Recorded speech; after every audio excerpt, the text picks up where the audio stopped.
So, hey, we want to invite you into a conversation that we're having about our vows, and more specifically about the keeping of vows and the breaking of vows. And very honestly, what we're going to share is actually kind of difficult for us to share because our story, most people have no idea about our story. And I think that if the truth were told, most people have no idea about your story either, right?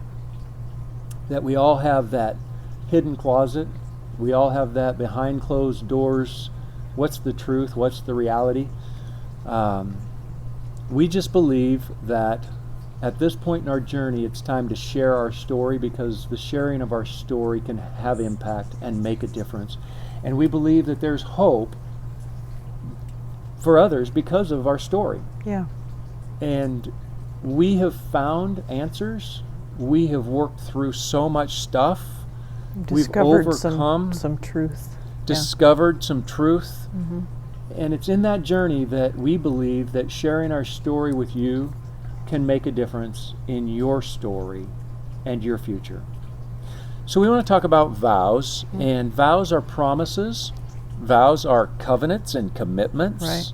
Right. All big words and all things that I think in our country and in our society we've really kind of shortchanged the value of the word itself even, and keeping promises and making promises and keeping your word and those kinds of things.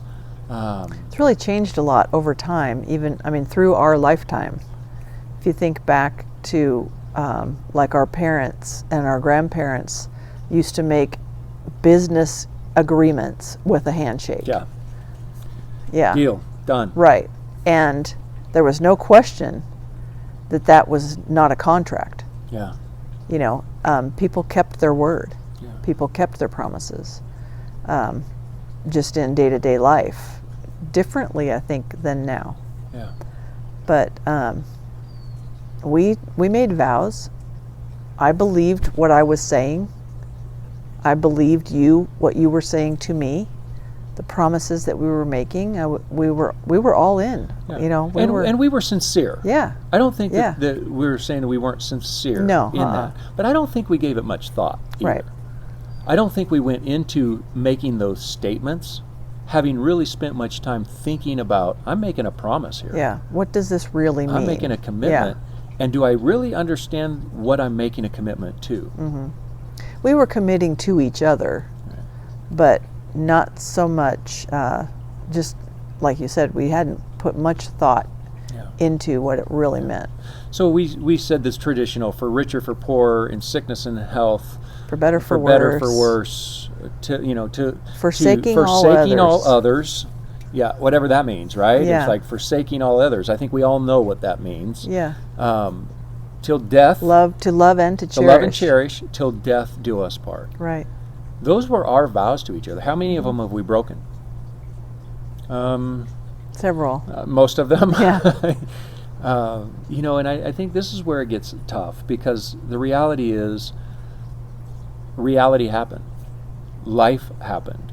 Very soon into our relationship, we're off to Bible college, and we're doing the Christian thing, right? But yet our relationship was suffering, and right, our relationship, we didn't have all the skills and abilities that we have today, mm-hmm, but our relationship, we were going two different directions, even right, back at Bible college. Right. And even though we were both attending Bible college with the idea of preparing for ministry, help people with ministry life, we found ourselves completely disconnected, and going different directions.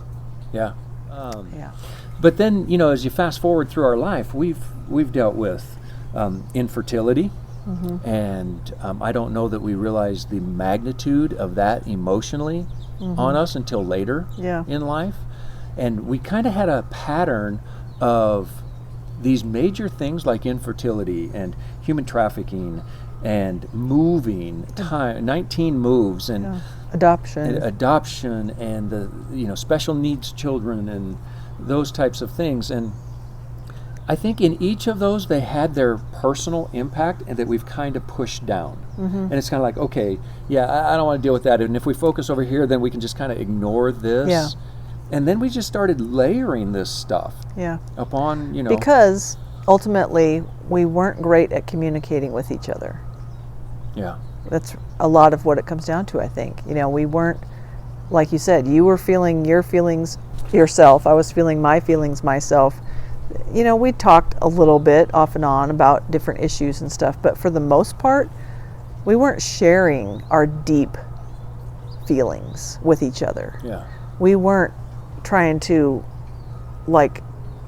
really empathize with each other. Yeah. It was like, well, I'm going through this and you're going through this, but we weren't really doing it together. Yeah.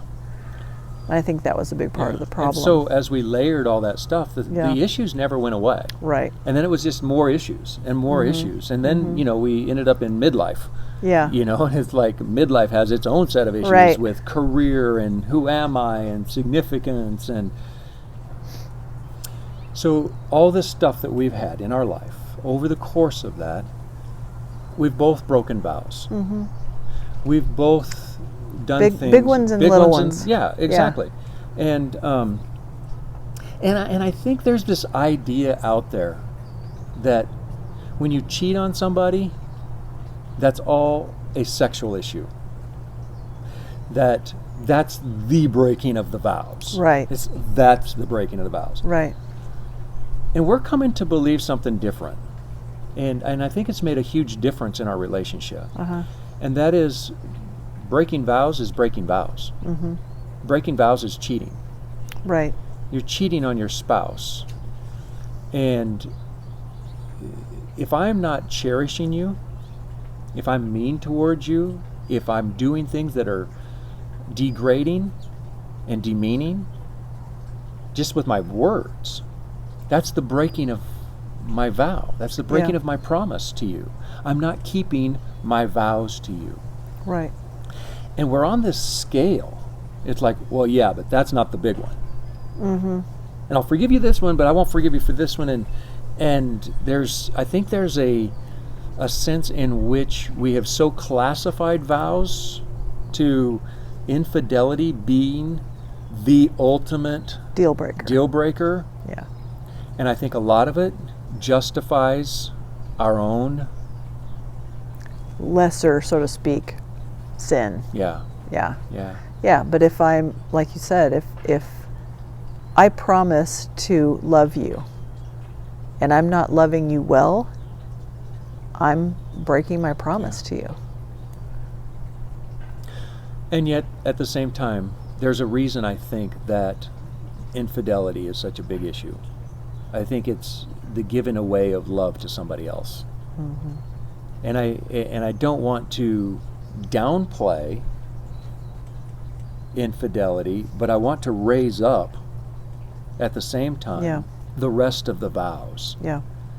And I think that in infidelity there's this issue that seems to be impossible to overcome. Mm-hmm. And yet we've done it. Yeah. We've done it. Very successfully, I would say. Yeah. I think so too. Yeah. I think so too. Let's talk a little bit about that, as hard as that is. Where do you want to start? I don't want to.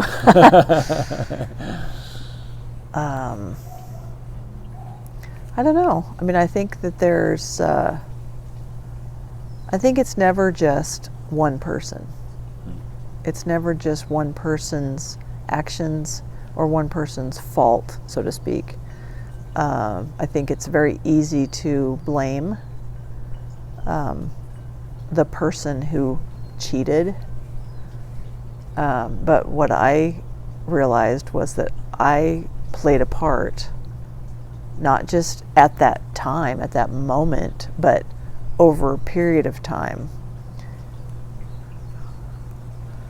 that doesn't justify a person cheating, doesn't justify you cheating on me, but it helps explain, kind of. It helps, like I had a part in it. I played a part in it. in how I was treating you, in how I was not honoring you, not respecting you, different things that over time take a toll on a relationship. Yeah. It doesn't excuse the behavior. And, I think by this time it's pretty clear that we both have had ours. And, go back prior to mine, when you had your affair, that was at a period in our life where I was all about ministry. I was all about my career. I was all about, you were being ignored. The relationship, I had a part in that. It does, again, it doesn't justify your actions. Mm-hmm. It doesn't make it okay. Mm-hmm. But I think what I saw... It helps explain it, though, in a way, I guess. Well, and I think what I saw out of you, when you recognized that in you, and you began to look in the mirror and realize that this is a relational issue. Right. This isn't just a sexual Personal issue. Uh-huh. This is a relational issue, and our relationship is broken. Mm-hmm. When you recognize that and your part in that, you started doing things differently, even in the midst of being so hurt and broken. Mm-hmm. That those things also were drawing me back into the relationship that I longed for and the relationship that I dreamed of. That there was something about you and that person I married that we had lost sight of in the middle of our relationship. Yeah. That in that, it brought a sense of, we're in this together. And you had grace, tough, hard to do, grace and forgiveness. And in that process, you brought renewed hope to what seemed impossible.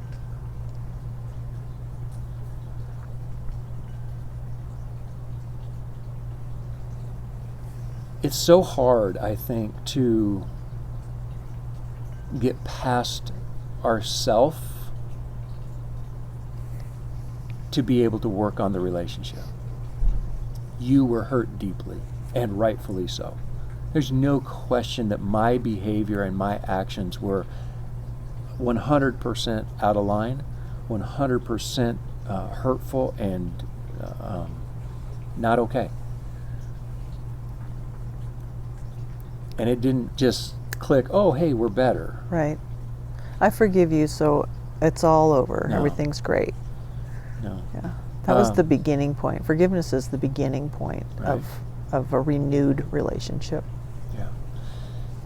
And so, talk a little bit about vows now. What's the importance of vows? We made them and we broke them. So it's like, do they really matter? I think they do matter. Yeah. I think renewing those vows, which we haven't officially done, but I think unofficially we have. Yeah, we definitely have. Because we had to decide that we wanted to stay married. We didn't want to lose each other. We didn't want to lose our relationship.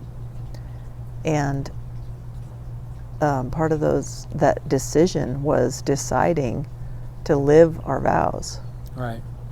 And as we have been experiencing a great relationship, well on our way to extraordinary, Yeah. it's because we are intentionally living those vows every day. Yeah. Well, and we made some decisions. We made a decision that divorce was not an option. Right. So we were going to work on this, and we were going to work this out, in spite of what we'd each done to each other. We saw hope that if we made a decision that divorce was not an option, that we could have hope. Mm-hmm. And we made decisions to live our vows. Mm-hmm. And we made decisions to intentionally show forgiveness and grace. Right. I think one of the things that was always in my mind is that, a lot of people, especially Christian people, use the Bible in this case kind of as a weapon. Right. Yeah. You know, well, the Bible says it's okay to get a divorce as long as there was infidelity. Yeah. Well, the Bible also says that we should forgive. Yeah. Not once, not twice, Yeah. not 10 times, but 70 times 7 times. Right. Meaning on and on and on and on. Right. Over and over again. Yeah. And the Bible also says that we should cherish. Right. And here's the thing that just, I think in one sense it just breaks my heart, and in another it's like, if people could get this. If the Bible says to cherish, and I'm not cherishing my spouse because my spouse is not doing it the way I want them to do relationship, then that's so conditional. Right. The Bible doesn't say cherish if. The Bible says cherish. Mm-hmm. The Bible says respect. The Bible says honor. The Bible says love. The Bible, all of those The things Bible that we've says, all broken. yeah. We've all broken. Yeah. Every single one of us in a relationship has broken their vows. Yeah. One of the scriptures that really helped me is what's called the love chapter, 1 Corinthians 13. And one of the things that it says in there is that love keeps no record of wrong.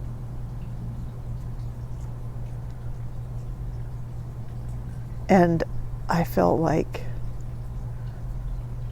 that's the kind of person I wanted to be. That if I say I love you, it includes keeping no record of wrong.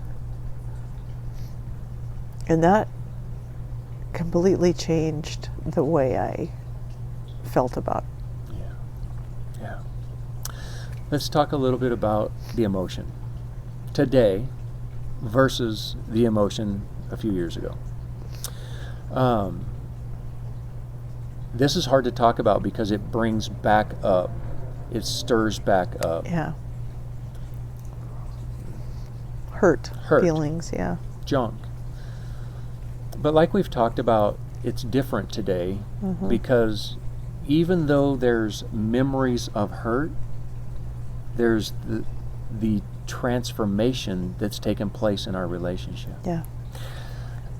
And I think it's in the midst of that there's this joy and sadness blended yuck. Yeah. That it's like, yeah, okay, that's true, but there's this transformation that has taken place in our relationship.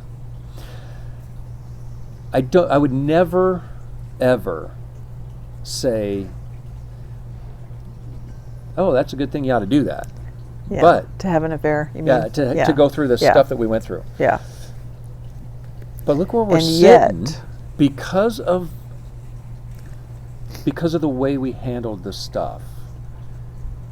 It's like, where would we be if we hadn't? Our relationship was on a downward spiral, and there had to be something that brought it to this place of, you better work on this or it's over. Yeah. You better do something. And there was this, it's kind of like the hitting bottom. It's like, thank you for the bottom. Yeah. Because now we have a great relationship. And I thought not too long ago, where would we be if we hadn't taken some intentional actions? If we hadn't had some conversations about forgiveness, if we hadn't had some conversations about focusing forward and working forward and moving forward in our relationship. Right. Where would we be if all of our focus was still in that yuck? We'd still be stuck there. We'd still be stuck and there. And we probably wouldn't be together. Probably be divorced. Yeah. Because in all of that, it was separating. It was pushing us apart. But when we focused forward, we didn't forget the past. We tabled the past. We tabled the stuff. We didn't forget it from our brain. But we set it aside to focus on our relationship, rebuild our relationship, so that we would be at a healthy place to actually work on the stuff that was in our head. So in a way, I'm grateful for the pain. I'm grateful for the muck. Yeah. Because out of it, we have an extraordinary relationship Right. that I don't think we would have Had we not been through that. had we not been through that. Mhm. And I But think that's part of the key, I think. We've been through it. yeah, We're not in it. right, We didn't stay stuck. right, We proactively rebuilt right. the kind of relationship, the kind of marriage that we both dreamed of having when we took those vows originally. Yeah. But I think you just said so much right there. So much. Proactive, intentional, the relationship we dreamed of, which meant we had to think about, what do we really want? Yeah. What do we want this to look like? And how do we go for that? And it wasn't just like, oh, do a couple little exercises and it's all going to be okay. It Yeah. was, you got to really think about what do you want and how are you going to get there. And I think that's huge. That's huge. And we have an incredible relationship, and you're an incredible woman. Thank you. You're an incredible man. Nobody I would rather be with. I love you, baby. We too.